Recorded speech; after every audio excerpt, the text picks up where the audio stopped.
Hey, gorgeous souls. Hope you're having a great day. And I am keen as to jump into this particular topic because I think it'll be so relevant for so many people at this point in time. So what keeps us in a reactive state? Two things really. Anything that you believe that you need, and if you feel that you can't get that need met through somebody else or through somebody else changing their behavior, it will keep you in a reactive state. And essentially what's going on at a level underneath this is you have essentially given your power away. And whatever we give our power away to, and I'll explain what I mean by this with money, with relationships, with different things, whatever you believe that you've given your power away to, now you step into a control struggle. So often we can feel like we need control back, or now we're struggling for control, particularly if this is with another person. And so it becomes a power struggle of trying to take power from either or. And this is when we become defensive. This is when we become aloof. This is when we get angry. We have all of these coping strategies or coping mechanisms that literally are triggered and fired off when we're in this particular state, simply because we've given our power away to this situation, meaning that we're literally saying, hey Kim, great to have you on, darling, meaning that we're saying, I can't feel better until you behave differently.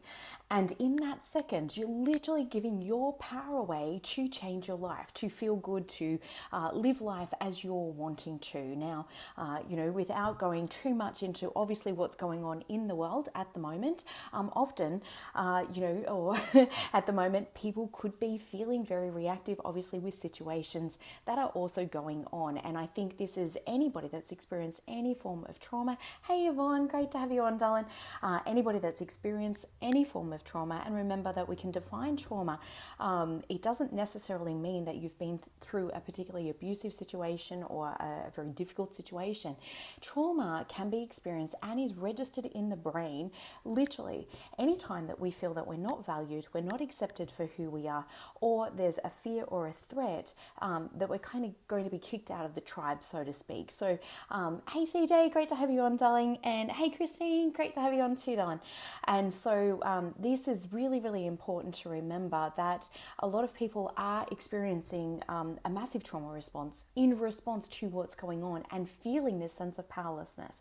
Now, we can take this a little bit further because if you're noticing you're feeling resentment or anger towards anyone or anything, so even in the topic of money, if you feel powerless to have the money that you feel that you need, then again, you're giving your power away to that situation. And again, we start to be in this tug of war with this thing, whether it be money or whether it be an external person or a situation or circumstance in our life.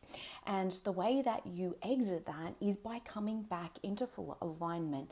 And what that means is that it's the mastery of your own emotional state, being able to change your own emotional state regardless of what's actually going on, because now you're reconnecting to your own inner power. Now you're reconnecting to your creative energy rather than feeling like a victim of circumstance. And often, again, like if we think about money, a lot of people feel powerless to be able to create more money or receive more money or have the money that they need. And anything that we need, we then begin to resent if we feel powerless to be able to change that situation or to get that need met.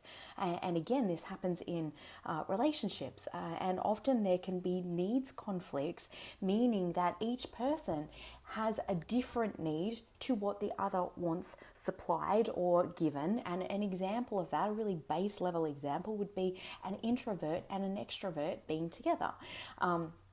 And, there's different levels of this, of course, but an introvert, their energy needs are fulfilled by actually spending time together. But an extrovert is, alone. So they fill up by themselves. They're actually quite drained when they're spending energy or when they're around lots of people. And so an extrovert actually gets their energy from being around people. So you can see how just a basic needs conflict. Yet if the introvert isn't expressing what they need and they're saying, yes, that's totally okay, but underneath going, oh my God, I need space, I need time, then they're going to end up resenting the other person because their needs aren't being met at the deeper level. And this is where, again, aligning ourselves with what it is that we do wish to create, again, allows us to communicate much more effectively and allows us to invite greater situations in that are more aligned with what it is that we're wanting to create. And emotional mastery is the key to be able to do that, because if you're dependent on that same situation, needing that to change in order to feel better, you hold yourself ransom literally for the rest of your life to that particular situation that you're giving your power away to and saying, well, until this changes, I can't ever feel better. And that leads to hopelessness, or feelings of hopelessness. It leads to feelings of despair, and it leads to feelings of absolute depression, because now we feel that it doesn't matter what we do, we can't feel better. And every single day that we're living is a mini version of our life. So wherever we're experiencing a base level of emotions on a regular basis. So if you're experiencing anger on a regular basis, if you're experiencing resentment or powerlessness or any of those other emotions, basically that is going to keep the law of reflection, the law of attraction happening. It's happening anyway, but it will keep bringing you situations, circumstances that are equal to that emotion that you're experiencing on a regular basis. Meaning it will attract more experiences that make you angry, that make you feel powerless, that make you feel a sense of despair.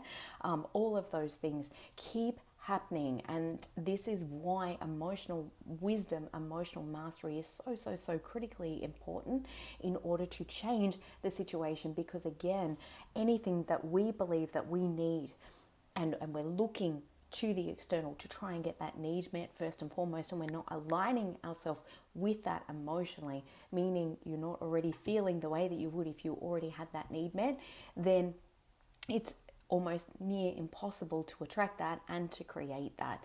And we end up in these power struggles, which is where the emotional reactivity continues. So it's really important, to be able to articulate our own needs in relationship with others, but to bring yourself back into alignment first and foremost. And that's exactly what I teach through emotional wisdom, giving you the tools and the skills in order to be able to shift and change your emotions, in order to clear any limiting beliefs where you believe that I can't have the money, or I can't have the relationship that I want, or I can't have my physical health and wellness, or that, this situation, I can't change anything because of all of this that's happening. And that's what keeps us reactive. And like I said, you will feel out of control with anything that you have personally given your power away to. And often we can do this really unconsciously. And anytime you're blaming something outside of yourself, and this is not to say that you should blame yourself either. There's a huge difference between blaming yourself and taking responsibility for your life. It is like night and day. You can blame yourself, beat yourself up, make yourself feel bad, think that, all those things. You can blame yourself. It does not solve anything. The real way out of this, the real pathway out of this, is by taking full responsibility for how you were created it, for how you attracted it, and for what it is that you now need to do in order to connect with yourself, in order to take your own power back, and to know that you can actually meet that need internally first through your emotional state, and then start to articulate and communicate more effectively with others, and you will start to attract more of those situations, circumstances into your life. And I've experienced it again and again and again in my own life, and also been able to witness and have the blessing and privilege to work with thousands of people over the years in order to help them come into greater alignment, to attract and create more of what it is that they're wanting. But we cannot do that from a place of anger, resentment, reactivity. All of those things mean you're being triggered in a trauma response in that moment.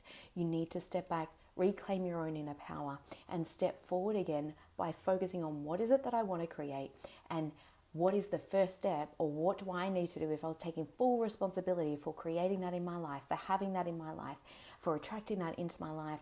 What is the first step that I need to take in order to create that? And if you're not sure how to do that, please reach out to me. Let's book in a call, see where you're currently at, what you need support with, and see if and how I can help you with this. Emotional mastery, emotional wisdom is absolutely essential for mental health, for emotional health and well-being, and particularly for physical health and well-being at this current point in time in everything that's going on in the world. It is so important to know how to stabilize your energy, because lots of people are being triggered and are living within that trauma response and feeling powerless to be able to change it. So if that is you, please reach out, please send me a message. And let's have a conversation, see where you're currently at, what you'd like to create instead, and if and how I can help you. So have an amazing rest of your day. And thank you so much for tuning in. Thank you so much for watching. As always, if this has been helpful, please like, love, or share it with somebody that you love and that you know it will absolutely support as well. So have an amazing day, guys. Bye for now.